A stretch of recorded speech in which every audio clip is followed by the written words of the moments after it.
हम सभी के जीवन में एक न एक बार एक ऐसा समय ज़रूर आता है जिसमें हम कंफ्यूज हो जाते हैं कि कौन सा विकल्प हमारे लिए सही है और कौन सा गलत, क्योंकि हमारे द्वारा लिया गया एक निर्णय हमारे भविष्य को बना भी सकता है और उसे खराब भी कर सकता है।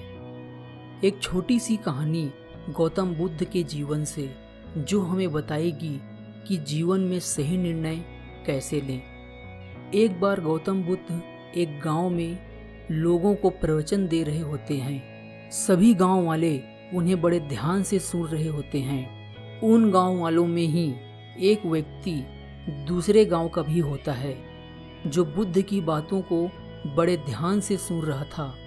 बुद्ध की बात पूरी होने के बाद लोग वहां से उठकर जाने लगते हैं।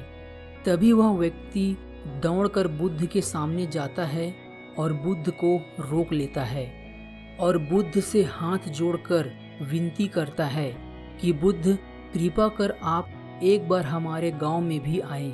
वह व्यक्ति एक किसान होता है।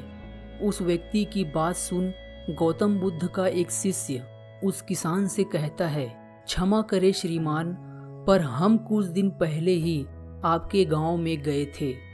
पर वह किसान नहीं मानता और गौतम बुद्ध के चरणों में लेट जाता है और बुद्ध से विनती करता है, बुद्ध कृपा कर एक बार और आप हमारे गांव में पधारें। बुद्ध उस व्यक्ति से कहते हैं, हम तुम्हारे गांव में अवश्य आएंगे, तुम चिंता मत करो।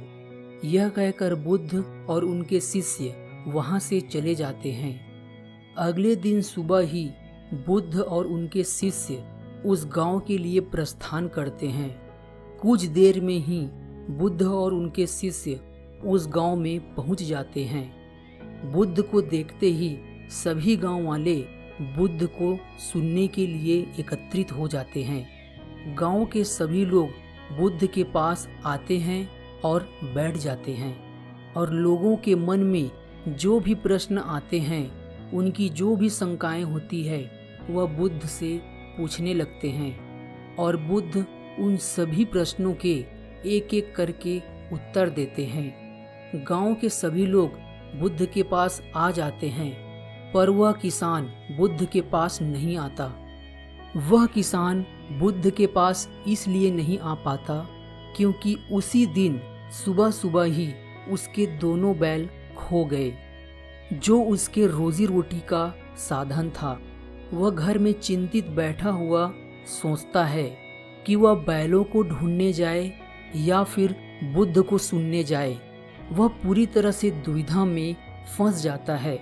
उसके पास दो ही विकल्प होते हैं, या तो वह बुद्ध के पास जाए और उन्हें सुने क्योंकि उसने ही बुद्ध को अपने गांव में आमंत्रित किया है, और दूसरा विकल्प उसके पास यह होता है कि वह अपने बैलों को ढूंढने जाए। बहुत देर सोचने के बाद वह एक विकल्प चुनता है। वह किसान बैल को ढूंढने जाने का विकल्प चुनता है और वन में अपने बैलों को ढूंढने के लिए निकल जाता है। बुद्ध और उनके सभी शिष्य उस किसान का इंतजार कर रहे होते हैं जिसने बुद्ध को बुलाया था। बहुत देर इंतजार करने के बाद बुद्ध और उनके शिष्य उस गांव से वापस चले जाते हैं। किसान बड़ी मेहनत के बाद अपने दोनों बैलों को ढूंढ लेता है, लेकिन किसान बहुत दुखी होता है। उसे खुशी तो होती है कि उसके दोनों बैल मिल गए, पर उसे दुख इस बात का होता है कि उसने ही बुद्ध को अपने गांव में बुलाया था और वही बुद्ध से मिल न सका। अगले दिन सुबह सुबह ही वह किसान बुद्ध को ढूंढते ढूंढते बुद्ध के पास पहुंचता है और उनके चरणों में लेट जाता है और रोने लगता है। बुद्ध उस किसान से कहते हैं, तुम रो क्यों रहे हो? वह किसान बुद्ध से कहता है, बुद्ध, मैंने ही आपको अपने गांव में बुलाया था और मैं ही आपसे मिलने न आ सका। बुद्ध, मैं आपको बताना चाहता हूँ कि मैं आपसे मिलने क्यों ना आ सका। कल मेरे दोनों बैल वन में खो गए थे।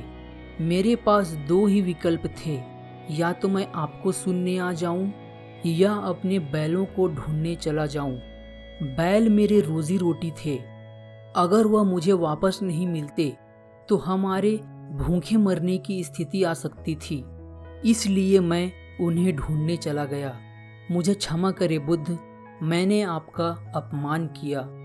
बुद्ध मुस्कुराते हैं और उस व्यक्ति को अपने गले से लगा लेते हैं और उस व्यक्ति से कहते हैं, अगर तुम उस समय मुझसे पूछते कि तुम्हें क्या करना चाहिए तो मैं तुमसे वही कहता जो तुमने किया है, क्योंकि अगर तुम बैलों को ढूंढने के बजाय मुझे सुनने आते तो तुम मेरा एक भी शब्द नहीं सुन पाते।